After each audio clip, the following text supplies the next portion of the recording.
Você já se sentiu ansioso e preocupado com a sua situação financeira? Já teve conflitos sobre dinheiro com familiares, amigos ou colegas de trabalho? Você já cometeu algum erro financeiro? Todo mundo já se sentiu assim alguma vez na vida, né? Ou conhece alguém que já passou por isso. Erro financeiro, ou seja, erros financeiros são normais e tentamos aprender com eles para não cometermos os mesmos erros várias vezes, não é mesmo? O problema é quando o erro financeiro se torna um padrão de comportamento. E isso pode gerar muitos impactos negativos na nossa vida e nos nossos relacionamentos. Em casos mais extremos, pode até se tornar uma questão mais séria, uma questão emocional, que pode ser interessante até procurar a ajuda de um psicólogo. É natural isso. Você já passou por isso aí? Como é que você lidou? Conta aqui pra gente. Esses preceitos que podem sabotar sua vida financeira estão no livro A Mente Acima do Dinheiro. Os autores trazem situações que afetam o nosso dia a dia e que muitas vezes fazemos sem nem perceber. Então vem com a gente para descobrir. Meu nome é Nelson Paiva E eu sou Ju Frota. e esse aqui é o seu lado mais seguro.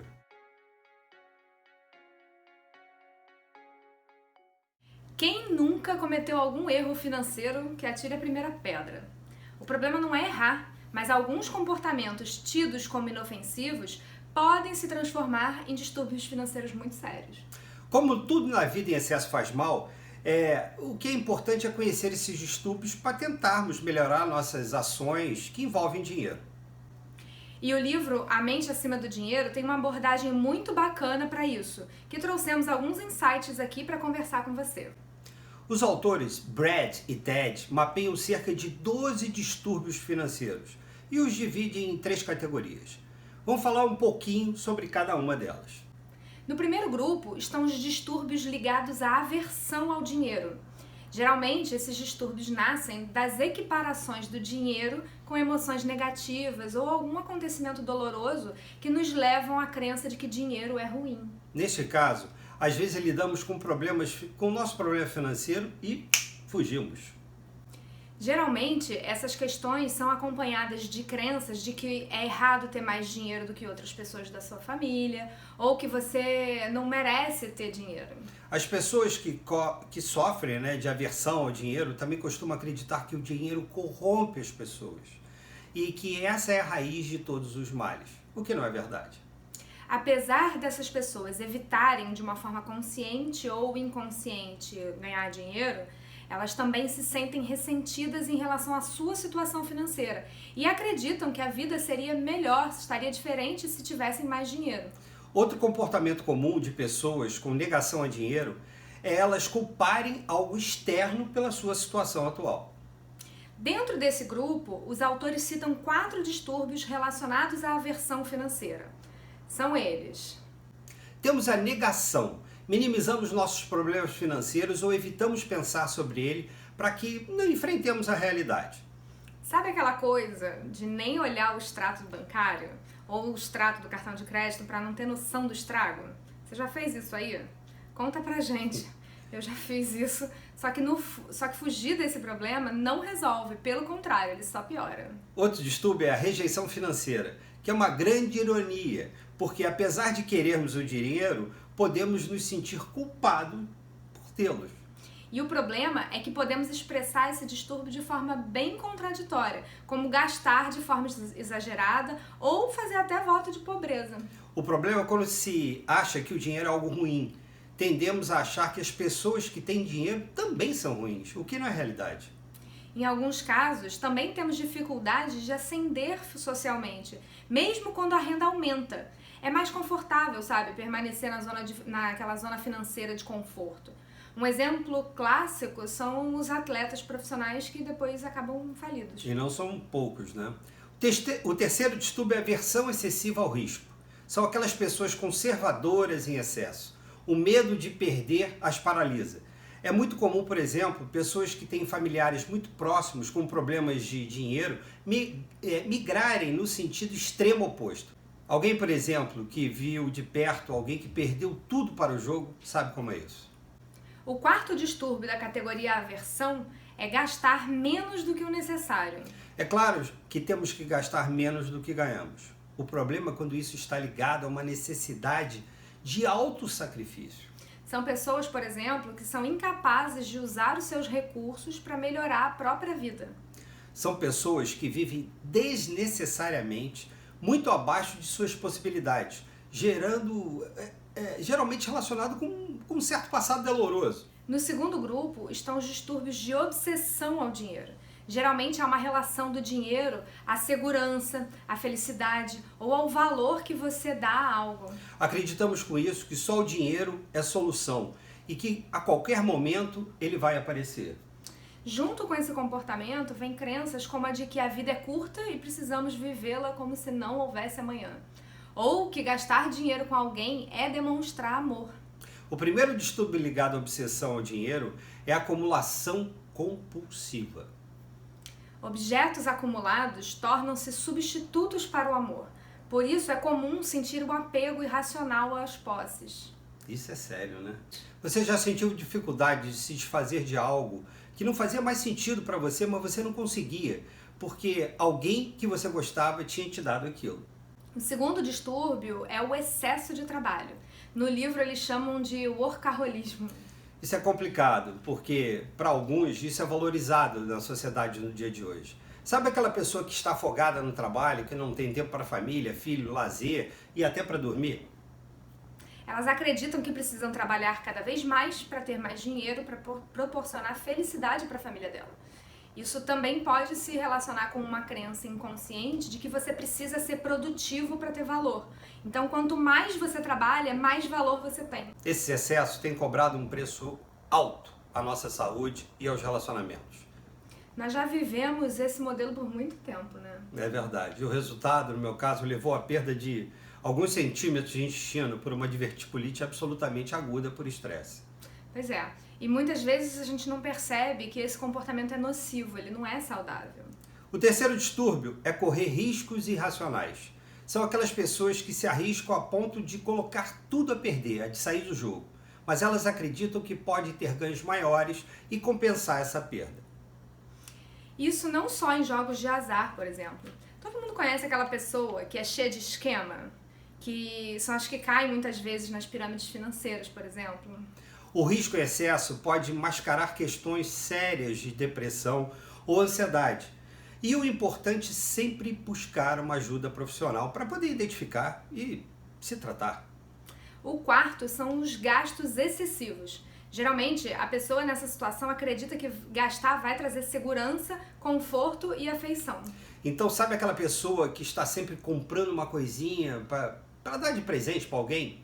Essas pessoas também costumam ter uma comunidade envolvida nas compras. Sabe, os amigos de compras, a loja favorita, o vendedor favorito. Os gastadores compulsivos podem se tornar compradores ou acumuladores compulsivos também. E no terceiro grupo estão os distúrbios ligados aos relacionamentos. Isso acontece de várias formas. Por exemplo, quando o dinheiro é usado como uma forma de controlar o outro. Para muitas pessoas, o dinheiro é fonte de vergonha e sigilo. Elas não se sentem à vontade em falar da vida financeira, e nem que tem dinheiro, né?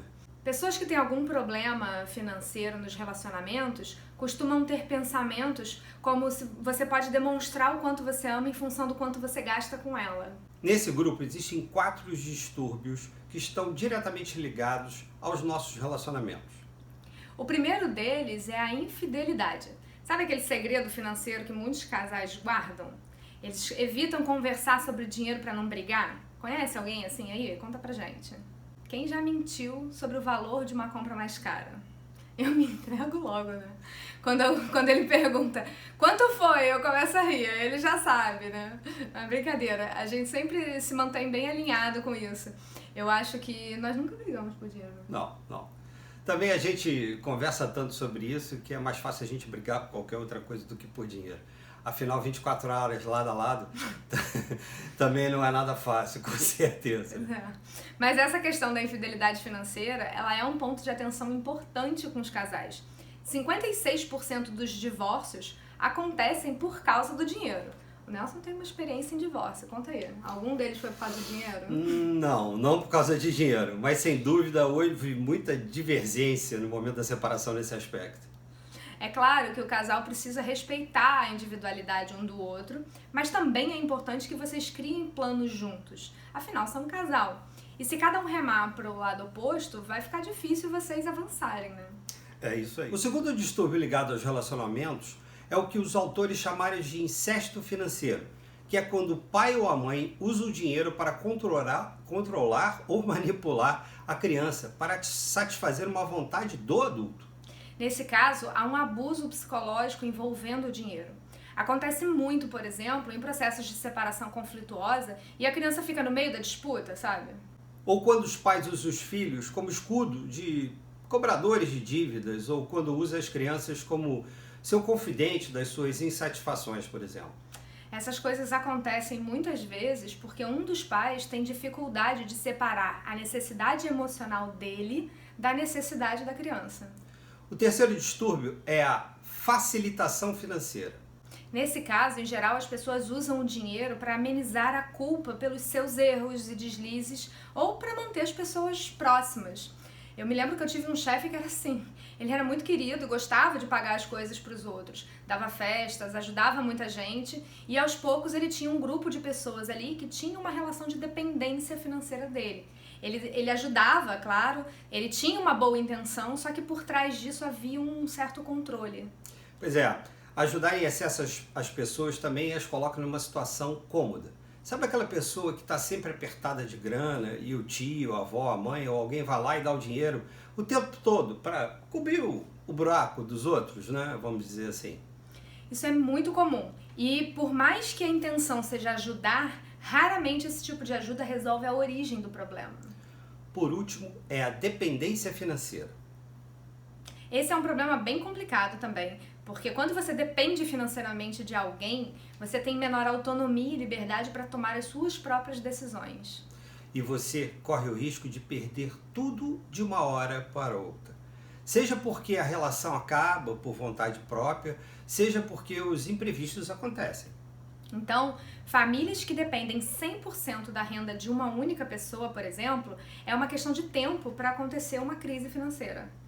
Sem contar o fato que a dependência financeira também é a maior razão para muitas mulheres permanecerem no relacionamento abusivo, por exemplo. E isso é muito sério. Mas em geral, os facilitadores, eles acham que têm direito de se meterem em outras áreas da vida do dependente financeiro, né? E no livro tem uma frase muito forte sobre isso, onde eles falam que, considerando a alta taxa de divórcio hoje e o fato de que os homens morrem quase uma década mais cedo que as mulheres, todas as mulheres precisam estar preparadas para cuidar de si mesma financeiramente. É por isso que desde criança minha mãe dizia pra mim que eu era uma menina independente. Ela era muito independente. Bem, recapitulando, nesse vídeo nós falamos de 3 tipos de distúrbios financeiros. 4 relacionados à aversão ao dinheiro, mais 4 ao extremo oposto, sob obsessão pelo dinheiro. E por último, outros 4 ligados aos nossos relacionamentos pessoais e familiares. Você já se viu em alguma dessas situações aí? Conta aqui pra gente.